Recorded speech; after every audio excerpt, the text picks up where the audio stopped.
बिस्मिल्लाहिर्रहमानिर्रहीम बिस्मिल्लाहिर्रहमानिर्रहीम। प्यारे बच्चों, आज का हमारा उन्वान दो हरफी अल्फाज और जुमले, और वो किसके बारे में है? ज़ेर। आज हम क्या पढ़ेंगे? कल हमने क्या पढ़ा था बच्चों? ज़बर। ज़बर की पहचान क्या है? ये लफ्ज़ के ऊपर आता है और इसकी शेप कैसी होती है बच्चों? तिरछी। तिरछा करके लिखते हैं। आज हमने क्या करना है? ज़ेर को भी तिरछा करके लिखते हैं। और ये क्या होता है? लफ्ज़ के नीचे। शाबाश, लफ्ज़ के नीचे आता है। जैसे कि दाल ज़ेर लाम दिल। इसी के साथ हम दूसरे वर्ड स्टार्ट करते हैं। अलिफ ज़ेर सीन इस। अलिफ ज़ेर नून इन।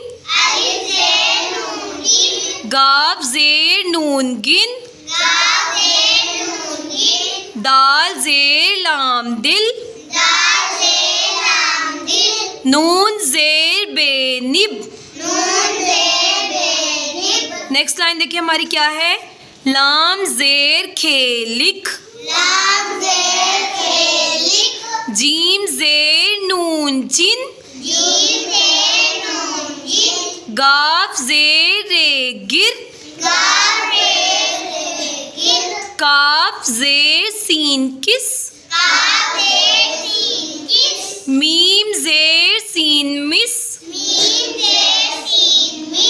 पे ज़ेर नून पिन।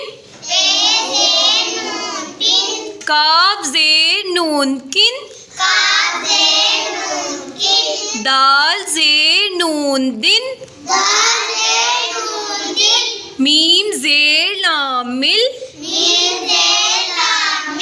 ते ज़ेर लाम तिल। ज़ुआद ज़ेर दाल ज़िद। अब जुमले देखिए हमारे पास क्या है। दाल, यहाँ पे ज़बर आ गया है। इसके अंदर ज़ेर वाले आपके जो सबक है, इसमें जुमलों में पहले ज़बर के बारे में हमें पहचान करवाई जा रही है और फिर ज़ेर। ठीक है, लफ्ज़ के ऊपर आया है, इट्स मीन ये ज़बर है। ठीक है बच्चों, दाल ज़बर सीन 10। ते काफ तक 10 तक। गाफ ज़ेर नून गिन 10 तक गिन। ज़ुआद ज़ेर दाल ज़िद। ज़ुआद ज़ेर दाल ज़िद। मीम ज़बर ते मत। ज़िद मत। काफ रे कर। ज़िद मत कर। तो आज बच्चों हमने किस चीज़ की पहचान की है? ज़ेर। आज ज़ेर की पहचान की है। किस चीज़ की?